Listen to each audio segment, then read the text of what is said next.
Buen día y bienvenidos a su canal, donde comenzaré una serie de videos enfocados a presentarles preguntas y respuestas para el ENARM.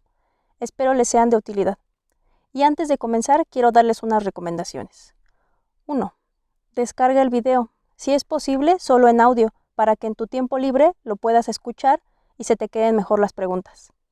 2. Atento a los detalles. Muchas preguntas pueden variar en detalles, pero no en esencia en el examen. 3. Anótalas de preferencia a mano para estimular tu memoria de mejor manera que a computadora o en teléfono. Y 4. Tenlas a la mano para recordarlas frecuentemente. Quiero comenzar el día de hoy con la primera parte del apartado de cardiología. ¿Por qué razón el ácido acetil salicílico a dosis bajas, es decir, menos de 325 miligramos, tiene mayor efecto antiagregante plaquetario que la mayoría de los otros AINES? A. Porque es un inhibidor selectivo de la COX-1. B. Porque es un inhibidor irreversible. C. Porque da lugar a su metabolito, el ácido salicílico, que tiene una semivida en plasma muy prolongada. D. Porque inhibe la tromboxano sintetasa. La respuesta correcta es la B. Es una pregunta puramente teórica sobre el mecanismo de acción del ácido acetil salicílico como antiagregante plaquetario. Recordemos que los AINES son antiagregantes debido a la inhibición de la enzima ciclooxigenasa 1, plaquetaria, que sintetiza tromboxano A2. Mientras que el resto de los AINES producen una inhibición reversible, el ácido acetil salicílico produce una inhibición irreversible por la enzima por acetilación, motivo por el que tiene mayor efecto antiagregante. Masculino de 65 años de edad con dolor torácico opresivo de características isquémicas de 30 minutos de duración, quien acude por sus propios medios a urgencias hospitalarias, donde se objetiva en el electrocardiograma elevación del segmento ST, en las derivaciones D2, D3 y ABF. ¿Cuál de estas actitudes terapéuticas o diagnósticas no debe realizarse? A. Prescribir al paciente 180 miligramos de ticagrelor como dosis de carga previa a la angioplastía primaria. B. Solicitar troponina T de muy alta sensibilidad y esperar resultados para decidir la realización de angioplastía primaria. C. Prescribir al paciente 300 miligramos de ácido acetil salicílico como dosis de carga previa a la angioplastía primaria. D. Administrar oxígeno solo a pacientes con hipoxemia, es decir, saturación de oxígeno menor al 90% o presión alveolar de oxígeno menor de 60 milímetros de mercurio. La respuesta correcta es la B. Nos presentan un caso de síndrome coronario agudo con elevación del segmento ST en su cara inferior. Recordemos que las derivaciones D2, D3 y ABF corresponden a esta cara. Y nos piden la actitud correcta, que es indicar terapia de reperfusión urgente, es decir, una angioplastía primaria de elección, sin necesidad de realizar ninguna otra prueba diagnóstica previa.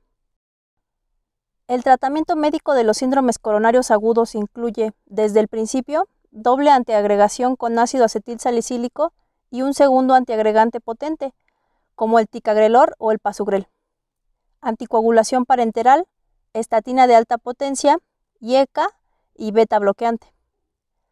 El tratamiento sintomático del dolor es mediante la morfina o nitratos y la oxigenoterapia solo debe administrarse en caso de hipoxemia. En caso contrario, es contraproducente. Femenino de 51 años, con antecedente de hipertensión arterial tratada con diuréticos. Acude al centro de salud porque después de que le notificaron el accidente de un hijo, 30 minutos antes, presenta nerviosismo, dolor en el centro del pecho con náuseas y sudoración intensa. En la exploración física, la paciente se encuentra agitada y nerviosa.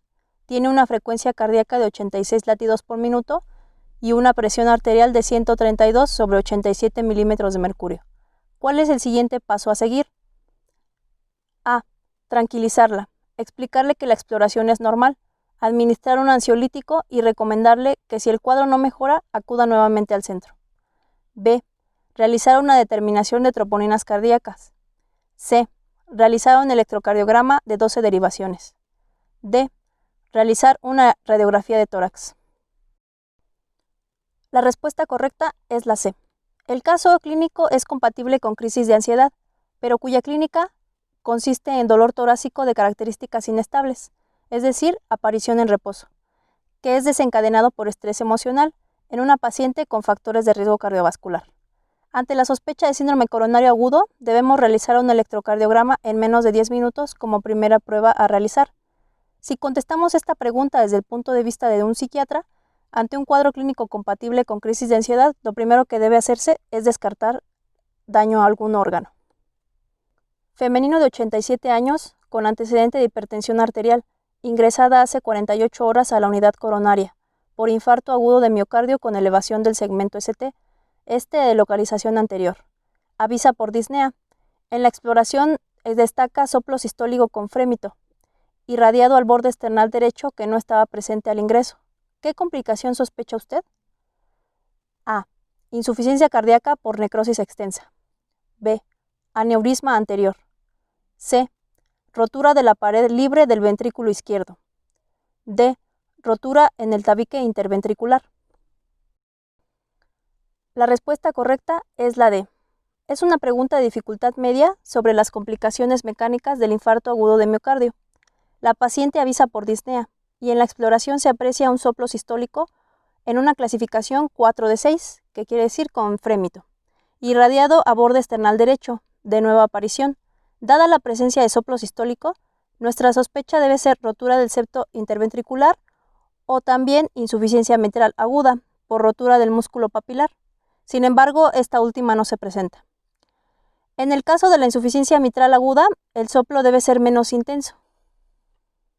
En prevención secundaria, tras un infarto agudo de miocardio, ¿cuál de las siguientes medidas no ha demostrado efecto beneficioso? A. Ejercicio físico. B. Antagonistas del calcio. C. Ácido acetil salicílico. D. Beta bloqueadores. La respuesta correcta es la B. Se trata de una pregunta sencilla sobre el tratamiento tras un infarto agudo de miocardio.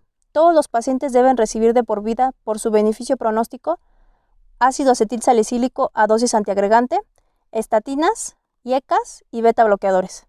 Además, deben recibir 12 meses un segundo antiagregante, de elección prasugrel o ticagrelor, y en el momento agudo deben recibir anticoagulación parenteral hasta que estén revascularizados.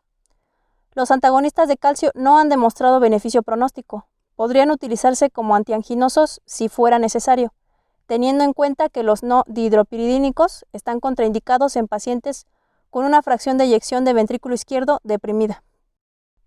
Una placa aterosclerótica vulnerable se caracteriza por A. Presentar un tamaño superior al 70%. B. Un aumento de factores de crecimiento de fibroblastos. C. Disminución de metaloproteasas y fibrolicinas. D. Un aumento de macrófagos con alto contenido en material lipídico.